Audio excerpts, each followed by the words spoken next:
আসিমগঞ্জের বিশিষ্ট সমাজকর্মী এবং সংগঠক হাজী আব্দুল বারী ওরফে হেলাল সাহেবের আকস্মিক প্রয়াণে শোকের আবহ গোটা এলাকায়। বিপুল সংখ্যক শোকার্ত জনতা, পরিচিতজন এবং শুভাকাঙ্ক্ষীদের অংশগ্রহণে সম্পন্ন হয়েছে পবিত্র জানাজার নামাজ। একজন প্রকৃত সমাজ সংস্কারক তথা ভালো মানুষকে হারিয়েছে আসিমগঞ্জ, এমনই মন্তব্য করেছেন বিশিষ্টজনরা। প্রয়াতের শোক সন্তপ্ত পরিবারবর্গকে সমবেদনা জানিয়ে শোক প্রকাশ করেছেন এলাকার সহ জেলার নানা শ্রেণী পেশার বিশিষ্টজন।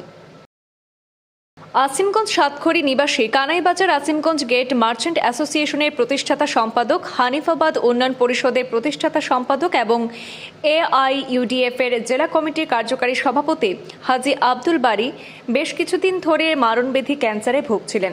নিয়মিত চিকিৎসা সেবা গ্রহণ করে মোটামুটি স্বাভাবিক চলাফেরা ছিল, কিন্তু গত 2-3 দিন আগে হঠাৎ করে শারীরিক অবস্থার অবনতি ঘটলে ভর্তি করা হয় কাছাড় ক্যান্সার হাসপাতালে।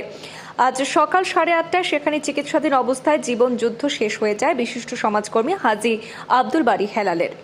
সংবাদ চাউর হতে বিভিন্ন রাজনৈতিক দলের নেতাকর্মীরা সহ বিভিন্ন স্তরের বিশিষ্টজনরা ভিড় করেন প্রয়াতের বাসভবনে। এদিকে আসিমগঞ্জ বাজার কমিটির আহ্বানে সাতখড়ি নিবাসী বিশিষ্ট সমাজসেবী হাজী আব্দুল বারী সাহেবের নানা অবদানের প্রতি গভীর শ্রদ্ধা জানিয়ে আগামীকাল মঙ্গলবার আসিমগঞ্জ বাজারে সকাল 5টা থেকে সকাল 10টা পর্যন্ত সকল ধরনের দোকানপাট বন্ধ রাখার সিদ্ধান্ত গ্রহণ করা হয়েছে বলে জানা গেছে। আজ সন্ধ্যায় প্রয়াতের পৈতৃক বাড়ি সাতখড়ি গ্রামে বিপুল সংখ্যক ধর্মপ্রাণ মানুষের উপস্থিতিতে প্রয়াতের ভাতিজা AK মেমোরিয়াল সিনিয়র মাদ্রাসার অধীক্ষক মাওলানা শাহাদত হোসেনের পরিচালনায় জানাজার নামাজ শেষে সেখানকার সার্বজনীন কবরস্থানে সমাহিত করা হয় এলাকার সর্বজন পরিচিত হাজী আব্দুল বারী হেলাল সাহেবকে।